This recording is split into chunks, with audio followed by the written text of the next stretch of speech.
Welcome back to the Lights Out podcast, bedtime stories for boys and girls around the world. Good evening, boys and girls. Are you ready for bed? Are you all snuggled up and ready for another Lights Out bedtime story? Well, you're in for a treat tonight because we have part 9, chapter 9 of Fing by David Williams. And chapter 9 is called Rolled in Rabbit Droppings. And this is episode 492, getting close to 500. What stories should I tell for the 500th episode? Well, back to the story because it's all about the story. Chapter 9 of Fing, Rolled in Rabbit Droppings. So, with heavy hearts, Mr. and Mrs. Meek picked up their daughter from school. Once again, picked up, literally. They picked Myrtle up and carried her all the way home before depositing her as gently as they possibly could on the sofa. Thump! Mr. and Mrs. Meek were trying to hide the worry that they were feeling at breaking the bad news to their daughter, but it was dubbed all over their faces. "Perhaps you might like to play a game, Myrtle, my love," suggested Father. "Or do a jigsaw, or watch television." Distraction, distraction, distraction.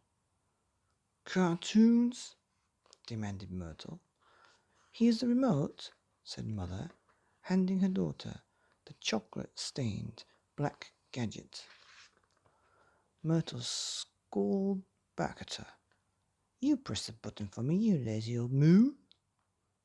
Mrs. Meek did what she was told, and the cartoon flickered on the television screen.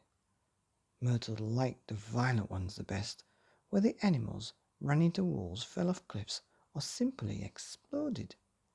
Her favourite cartoon series were Pigs in Peril, Thumperoo, The Thumping Kangaroo, Ants in Your Pants, Amoebazilla, Tale of the Giant Amoeba, Hippopotashoot, Hippopotasnot, oh my gosh,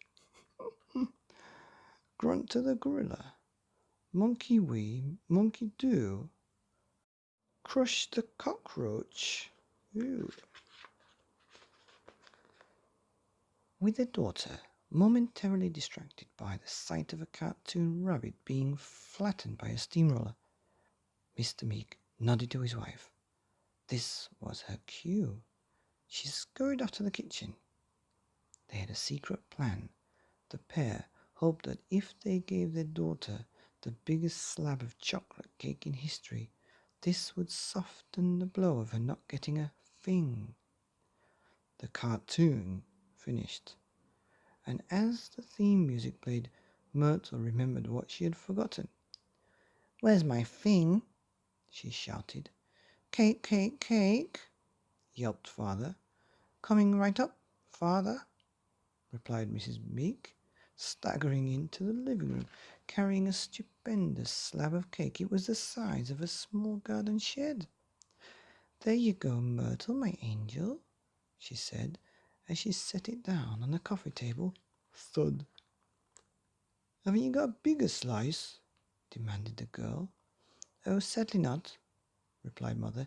"It's bigger than the cake it came from." This, of course, couldn't strictly be true, but it fooled Myrtle.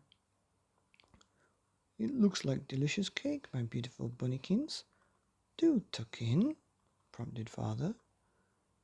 Not being a regular user of cutlery, Myrtle simply leaned forward and buried her face into the cake. It was how a hog might enjoy its dinner. Gribble, gribble, gribble.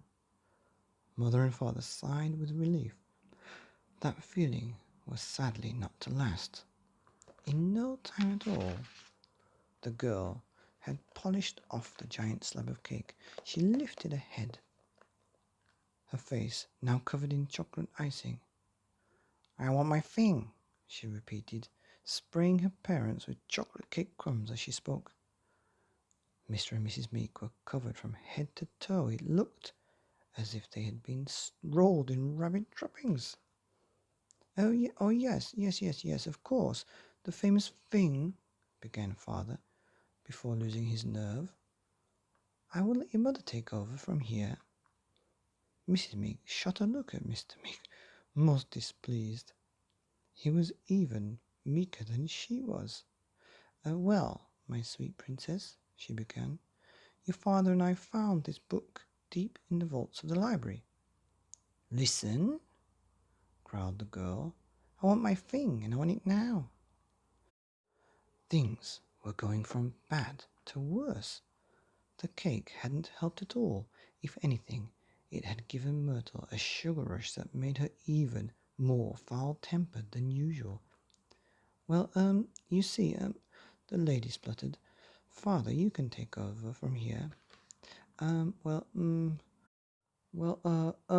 well, he began, a look of terror now in his eyes. "Spit it out," bawled the girl.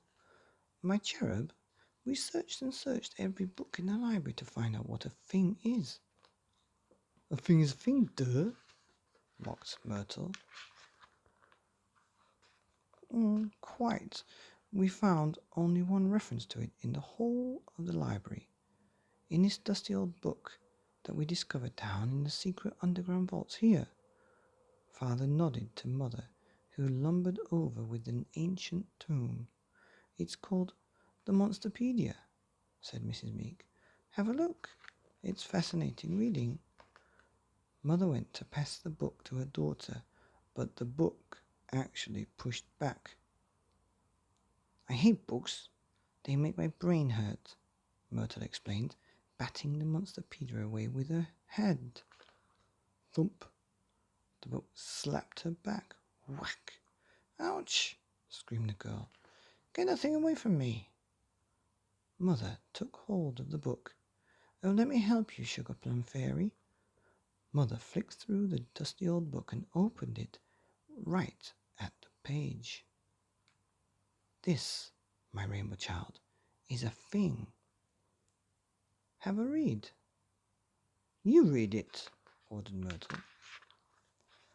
Mrs. Meek proceeded to read aloud from the book, placing particular emphasis on the part, "Warning, never ever keep a Fing in your house. They are the world's worst pets." So, my dear of love," prompted Mother, "what do you think? Surely, you don't want a Fing now." The pair looked longingly at their daughter, their hands glued together in prayer. The end of Chapter 9. That was a long one, of Fing by David Williams. And that chapter was called Rolling Rabbit Droppings, which was the chocolate crumbs sprayed from Myrtle all over Mr. and Mrs. Meek. What do you think she's going to say about the Fing? Well, that's the end. Here on the Lights Out podcast. Bedtime stories for boys and girls around the world. Stay tuned tomorrow for chapter 10, called A Ghastliest. Good night.